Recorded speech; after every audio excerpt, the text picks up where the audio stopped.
आज हम पढ़ेंगे पाठ्य पुस्तक बसंत भाग 3 से पाठ 3 बस की यात्रा। प्रस्तुत पाठ के लेखक हैं श्री हरिशंकर परसाई।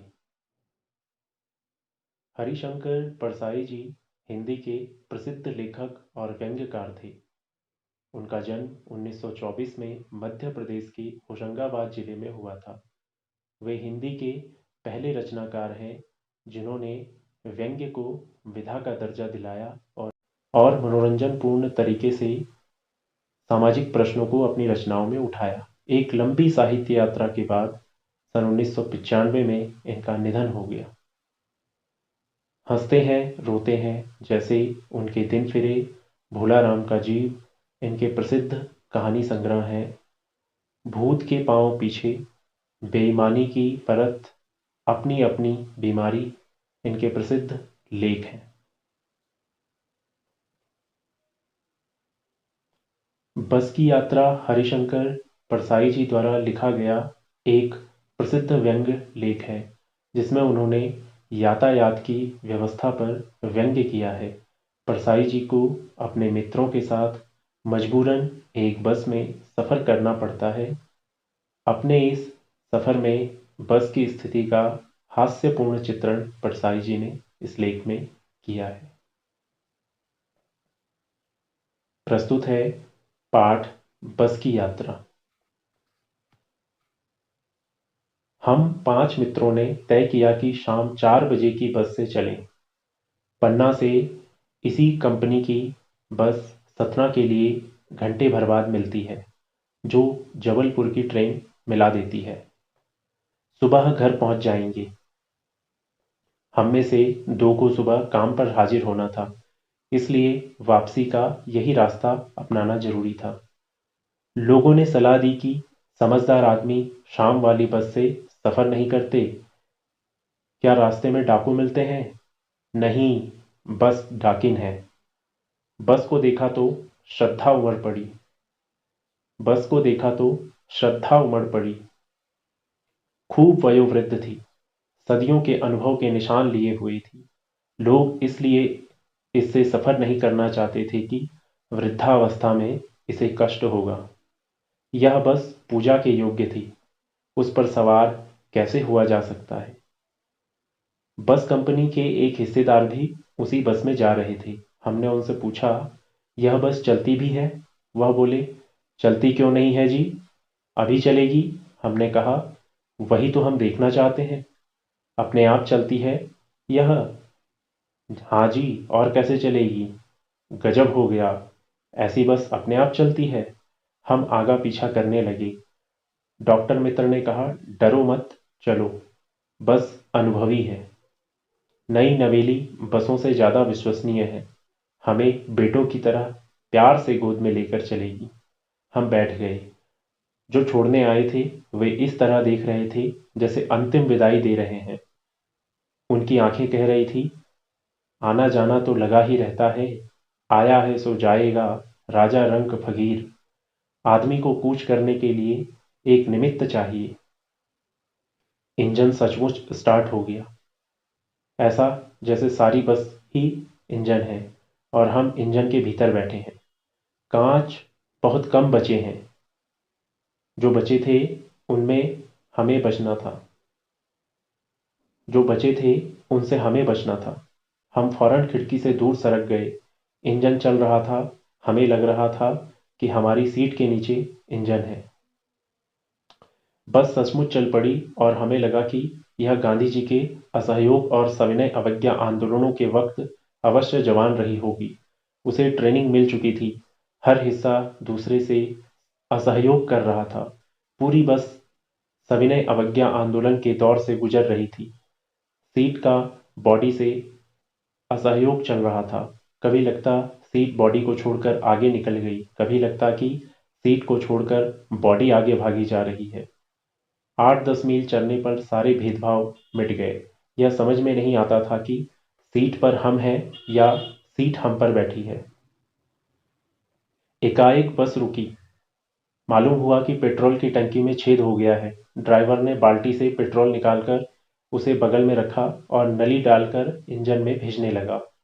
अब मैं उम्मीद कर रहा था कि थोड़ी देर बाद बस कंपनी के हिस्सेदार इंजन को निकालकर गोद में रख लेंगे और उसे नली से पेट्रोल पिलाएंगे, जैसे माँ बच्चे के मुंह में दूध की शीशी लगाती है। बस की रफ्तार अब 15-20 मील हो गई। मुझे उसके किसी हिस्से पर भरोसा नहीं था। ब्रेक फेल हो सकता था, स्टीयरिंग टूट सकता था। प्रकृति के दृश्य बहुत लुभावने थे। दोनों तरफ हरे भरे पेड़ थे जिन पर पक्षी बैठे थे। मैं हर पेड़ को अपना दुश्मन समझ रहा था। जो भी पेड़ आता डर लगता, इससे बस टकराएगी। वह निकल जाता तो दूसरे पेड़ का इंतजार रहता। झील दिखती तो सोचता कि इसमें बस गोता लगा जाएगी। एकाएक फिर बस रुकी। ड्राइवर ने तरह तरह की तरकीबें की, पर वह चली नहीं। सविनय अवज्ञा आंदोलन शुरू हो गया। कंपनी के हिस्सेदार कह रहे थे, बस तो फर्स्ट क्लास है जी, यह तो इत्तेफाक की बात है। क्षीण चांदनी में वृक्षों की छाया के नीचे वह बस बड़ी दयनीय लग रही थी। लगता जैसे कोई वृद्धा थक कर बैठ गई हो। हमें ग्लानि हो रही थी कि बेचारी पर लद कर हम चले आ रहे हैं। अगर इसका प्राणांत हो गया तो इस बियाबान में हमें इसकी अंत्येष्टि करनी पड़ेगी। हिस्सेदार साहब ने इंजन खोला और कुछ सुधारा। बस आगे चली। उसकी चाल और कम हो गई थी। धीरे धीरे वृद्धा की आंखों की ज्योति जाने लगी।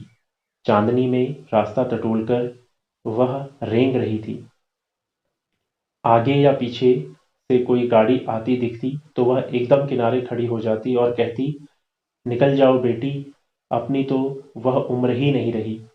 एक पुलिया के ऊपर पहुंचे ही थे कि एक टायर फिस करके बैठ गया। वह बहुत जोर से हिलकर थम गई। अगर स्पीड में होती तो उछलकर नाले में गिर जाती। मैंने उस कंपनी के हिस्सेदार की तरफ पहली बार श्रद्धा भाव से देखा। वह टायरों की हालत जानते हैं, फिर भी जान हथेली पर लेकर इसी बस में सफर कर रहे हैं। उत्सर्ग की ऐसी भावना दुर्लभ है। सोचा, इस आदमी के साहस और बलिदान की भावना का सही उपयोग नहीं हो रहा है। इसे तो किसी क्रांतिकारी आंदोलन का नेता होना चाहिए। अगर बस नाले में गिर पड़ती और हम सब मर जाते तो देवता बाहें पसारे उसका इंतजार करते, कहते, वह महान आदमी आ रहा है जिसने एक टायर के लिए प्राण दे दिए। मर गया पर टायर नहीं बदला। दूसरा घिसा टायर लगाकर बस फिर चली। अब हमने वक्त पर पन्ना पहुंचने की उम्मीद छोड़ दी थी। पन्ना कभी भी पहुंचने की उम्मीद छोड़ दी थी। पन्ना क्या, कहीं भी कभी भी पहुंचने की उम्मीद छोड़ दी थी। लगता था जिंदगी बस इसी बस में गुजारनी है और इससे सीधे उस लोक को प्रयाण कर जाना है। इस पृथ्वी पर उसकी कोई मंजिल नहीं। हमारी बेताबी, तनाव खत्म हो गए। हम बड़े इत्मीनान से घर की तरफ बैठ गए। चिंता जाती रही, हंसी मजाक चालू हो गया। पाठ में आए कुछ कठिन शब्दों के अर्थ देखते हैं। निमित्त का अर्थ होता है कारण। गोता का अर्थ होता है डुबकी लगाना। इत्तेफाक अर्थात संयोग। बियाबान अर्थात जंगल।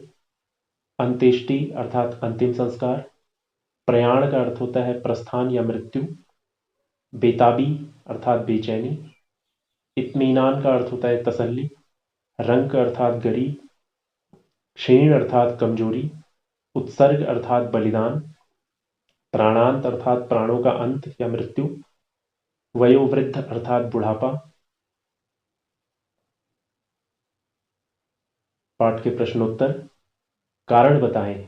मैंने उस कंपनी के हिस्सेदार की तरफ पहली बार श्रद्धा भाव से देखा। लेखक के मन में हिस्सेदार साहब के लिए श्रद्धा क्यों जग गई? उत्तर है, लेखक के मन में हिस्सेदार साहब के प्रति श्रद्धा भाव इसलिए जगी क्योंकि वह थोड़े से पैसे बचाने के चक्कर में बस का टायर नहीं बदल रहा था और अपने साथ साथ यात्रियों की जान भी जोखिम में डाल रहा था। इसलिए लेखक ने श्रद्धा भाव कहकर उस पर व्यंग्य किया है। दूसरा है, लोगों ने सलाह दी कि समझदार आदमी शाम वाली बस में सफर नहीं करते। लोगों ने यह सलाह क्यों दी? लोगों ने लेखक को शाम वाली बस में सफर न करने की सलाह उसकी जीर्ण शीर्ण हालत देखकर दी। यदि रात में वह कहीं खराब हो गई तो परेशानी होगी। लोगों ने इस बस को डाकिन भी कहा। अगला प्रश्न है, ऐसा जैसे सारी बस ही इंजन है और हम इंजन के भीतर बैठे हैं। लेखक को ऐसा क्यों लगा? उत्तर है, सारी बस लेखक को इंजन इसलिए लगी क्योंकि पूरी बस में इंजन की आवाज गूंज रही थी। अगला है, गजब हो गया, ऐसी बस अपने आप चलती है। लेखक को यह सुनकर हैरानी क्यों हुई? लेखक को इस बात पर हैरानी हुई कि इतनी टूटी फूटी बस कैसे चल सकती है। वे यह मानते हैं कि इस बस को कौन चला सकता है, यह तो स्वयं ही चल सकती है। मैं हर पेड़ को अपना दुश्मन समझ रहा था। लेखक पेड़ों को दुश्मन क्यों समझ रहा था? उत्तर है, लेखक को बहुत डर लग रहा था। उन्हें ऐसा लग रहा था कि बस अभी किसी पेड़ से टकरा जाएगी और वो लोग जख्मी हो जाएंगे, इसलिए वे पेड़ को अपना दुश्मन समझ रहे थे। सविनय अवज्ञा आंदोलन किसके नेतृत्व में, किस उद्देश्य से तथा कब हुआ था? इतिहास की उपलब्ध पुस्तकों के आधार पर लिखिए। सविनय अवज्ञा आंदोलन महात्मा गांधी जी के नेतृत्व में 1930 में अंग्रेजी सरकार के खिलाफ असहयोग करने तथा पूर्ण स्वाधीनता प्राप्त करने के लिए किया गया था। सविनय अवज्ञा का उपयोग व्यंग्यकार ने किस रूप में किया है, लिखिए। सविनय अवज्ञा आंदोलन 1930 में सरकारी आदेशों का पालन न करने के लिए किया गया था। इसमें अंग्रेजी सरकार के साथ सहयोग न करने की भावना थी। लेखक ने सविनय अवज्ञा का उपयोग बस के संदर्भ में किया है। वह इस प्रतीकात्मक भाषा के माध्यम से यह बताना चाह रहा है कि बस विनयपूर्वक अपने मालिक व यात्रियों से उसे स्वतंत्र करने का अनुरोध कर रही है।